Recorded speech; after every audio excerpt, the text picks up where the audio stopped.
Bonjour, bienvenue sur ma chaîne Français pour tous, tout âge. Alors toujours avec langue et communication.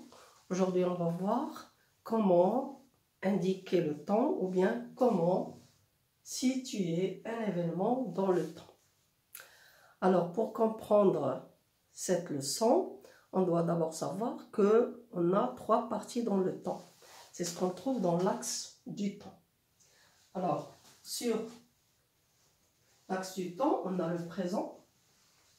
Le présent, c'est là où on est toujours présent, oui.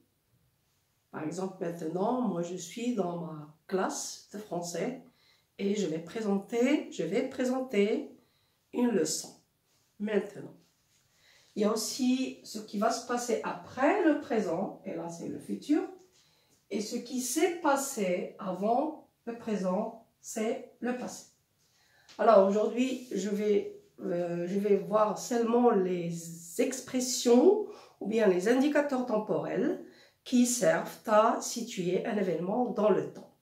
Alors on a trois sortes d'expressions. Les expressions qu'on emploie au présent, et là, puisque je vais les employer dans ma phrase, dans mon énoncé, je vais automatiquement mettre les verbes au présent.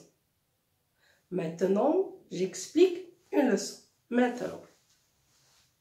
Maintenant, c'est un indicateur temporel qui indique, qui situe un événement au présent. Alors, on peut employer maintenant, en ce moment, aujourd'hui, quand c'est pour la journée, à présent, quand c'est général et dans le présent, mais actuellement, il fait chaud au Maroc, de nos jours, même chose. Après toutes ces expressions, tous ces indicateurs, on emploie le verbe au présent. Maintenant, on va voir les expressions, les indicateurs que je vais employer au futur. Et là, je dois mettre le verbe au futur. Alors, on a demain. Alors, demain, c'est un jour qui vient après aujourd'hui. C'est juste après. Après-demain, c'est le deuxième jour après le moment où je pars. Et puis, il y a les expressions lundi, le mois, la semaine ou le week-end prochain, avec l'adjectif prochain. Et prochain, c'est un adjectif, donc il s'accorde. Donc, je vais dire lundi prochain, la semaine prochaine, le mois prochain, l'année prochaine. Oui. Il y a aussi l'expression, la préposition dans, suivie d'une durée de temps. C'est-à-dire dans une semaine, c'est-à-dire à partir d'aujourd'hui, et je vais passer une semaine, à partir de la semaine passée, je vais commencer l'action. Dans une semaine, nous fêterons la fête du sacrifice, c'est-à-dire l'Aïd el-Kébir. Dans une semaine. Oui. On a aussi, donc je peux garder la préposition dans et ajouter toutes les durées que je veux. Dans une semaine, dans un mois, dans 2 jours, dans 3 jours, oui, dans une année. Après toutes ces expressions, je mets le futur. Pardon, et là on vient au passé. Alors au passé, on a des expressions aussi. L'expression hier, elle est juste après un événement, juste avant un événement présent, hier, par rapport à aujourd'hui. Donc ce qui est, il y a aussi avant-hier. Avant-hier, comme demain et après-demain. Et il y a une durée plus l'adjectif dernier. Oui, ici on a prochain et là on a dernier.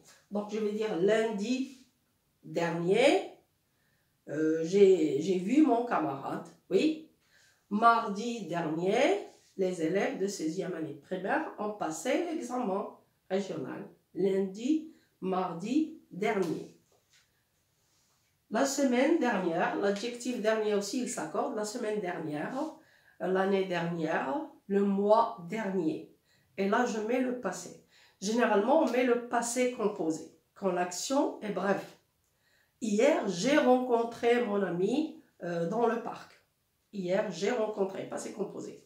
Maintenant, si l'action dure, je vais mettre l'imparfait. Donc, les temps que je mets avec les expressions du passé, c'est ou bien le passé composé ou bien l'imparfait. La semaine dernière, j'étais malade. La durée là. Mais la semaine dernière, j'ai rencontré mon ami au parc. Action brève. Donc, action brève, je mets le passé composé. Action qui dure, qui se répète, je mets l'imparfait. Bien, on peut remplacer par la semaine dernière, le mois dernier. Il y a aussi l'expression il y a. Il y a plus une durée. Il y a 2 jours, oui. Il y a une semaine, il y a un mois, il y a une année, oui. Plus la durée. Et il y a l'expression autrefois et jadis. Alors, autrefois et jadis, ce sont des expressions qui indiquent un passé très très lointain, oui.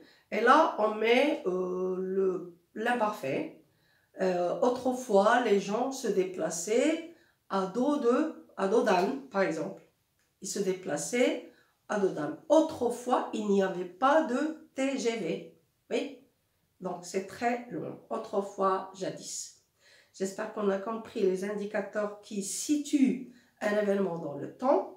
Et j'aimerais aussi qu'on distingue les temps employés. Alors, quand je parle au présent, avec tous les indicateurs, je mets les verbes au présent. Quand je parle au futur, avec les expressions, je mets le futur. Demain, je ferai une sortie. Oui. Et quand je parle au passé, je mets les verbes au passé, ou bien au passé composé, ou bien à l'imparfait. Maintenant, communication, comment est-ce que je peux réemployer ces expressions? Eh bien, ça dépend dans n'importe quelle situation. Si quelqu'un me pose la question, mais qu'est-ce que tu fais aujourd'hui? Eh bien, aujourd'hui, je n'ai rien à faire, je vais me reposer. Qu'est-ce que tu fais aujourd'hui? Donc, je l'emploie pour communiquer avec les autres. Comment faisaient les gens d'autrefois? Eh bien, je pense qu'ils vivaient difficilement ou bien qu'ils vivaient simplement. Non. Donc, je mets le passé. Quand est-ce que nous passerons, là, le futur, l'examen? Nous passerons l'examen dans une semaine, par exemple.